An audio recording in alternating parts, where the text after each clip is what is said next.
Assalamualaikum warahmatullahi wabarakatuh. Selamat pagi, salam sejahtera buat kita semuanya. Salam olahraga. Nah, pada pertemuan kali ini perkenalkan lagi nama saya Deddy Tendra. Untuk hari ini kita atau saya bakal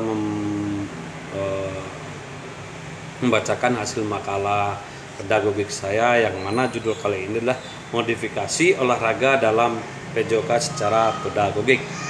Nah, dalam ini kita materinya subpokok pembahasan dan alternatif pemecahannya. Pengertian modifikasi.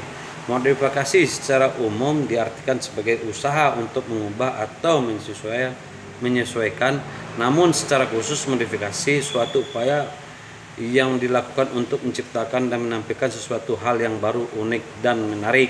Nah, jadi modifikasi itu kita sebagai guru olahraga atau sebagai pelatih harus bisa menciptakan latihan yang unik, yang menarik,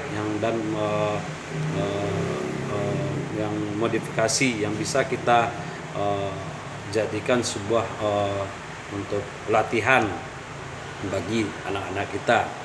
Nah, menurut Lutan dalam Arman Sahaban menyatakan modifikasi dalam mata pelajaran pendidikan ini diperlukan dengan tujuan agar yang pertama, siswa memperoleh kepuasan dalam mengikuti pelajaran. Jadi seorang pelajar harus puas, gembira dalam pelajaran olahraga. Yang kedua, meningkatkan kemungkinan keberhasilan dalam berprestasi. Jadi untuk kalau seandainya prestasi itu mungkin di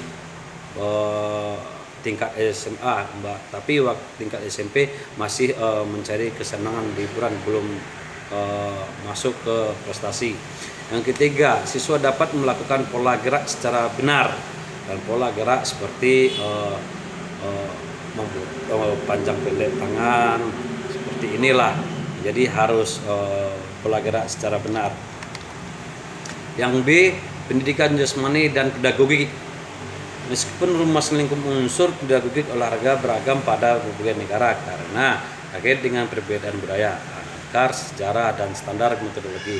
Namun pada tingkat internasional dapat bersamaan pemahaman, yaitu pendidikan jasmani dipahami sebagai sebuah bidang studi atau mata pelajaran di sekolah, dan pedagogik olahraga dipandang sebagai sebuah disiplin ilmu dalam kerangka ilmu keolahragaan seperti dikemukakan oleh para ahli lainnya, Pearson, Severs, dan Barrett tahun 94 dalam Naul 94. Pedagogik olahraga merupakan sebuah disiplin yang berpadu dalam struktur ilmu keolahragaan. Nah, ini kalau kita belajar pedagogiknya kebanyakan pola gerak ini waktu TK dan SD. Untuk membiasakan, kalau tidak mengajarkan gerak pada anak waktu tingkat TK SD, dewasanya mungkin terbawa-bawa. Seharusnya dia bisa untuk bergerak kelenturan. Kalau kita tidak mengajarkan waktu TK dan SD, kalau walam bakal bisa untuk SMP. C, pemecahan masalah.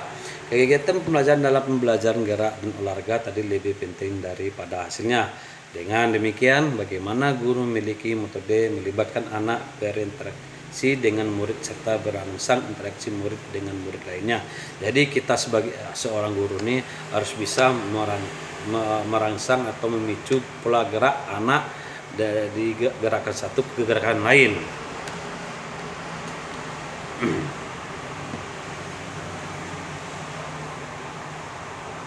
Melalui modifikasi permainan guru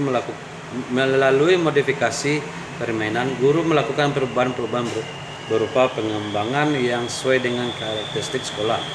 Siswa sebagai peserta didik dalam pelajaran yang dapat dimodifikasi dalam pembelajaran, terutama dalam permainan antara lain peraturan, alat permainan, teknik permainan, waktu permainan, dan permainan itu sendiri. Nah, tujuan pembelajaran modifikasi adalah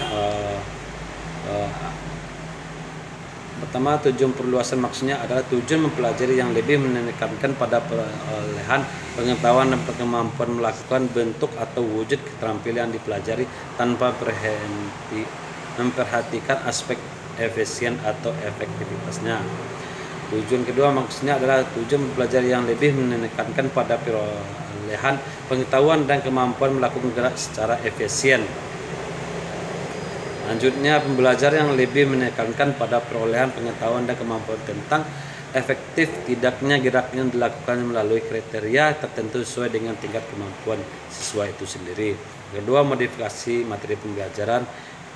Modifikasi materi pembelajaran ini dapat diklasifikasikan ke dalam A. Komponen keterampilan, B. Klasifikasi keterampilan, dan C. Kondisi penampilan, D. Jumlah keterampilan, E. Perluasan jumlah perbedaan respon. Yang ketiga, modifikasi lingkungan pembelajaran. Itu di sini modifikasi mempelajari dapat dikaitkan dengan kondisi lingkungan pembelajaran. Modifikasi lingkungan pembelajaran ini dapat diklarifikasikan ke dalam beberapa klarifikasi seperti peralatan, penataan ruangan, jumlah siswa, dan lain-lain. 4. Modifikasi evaluasi.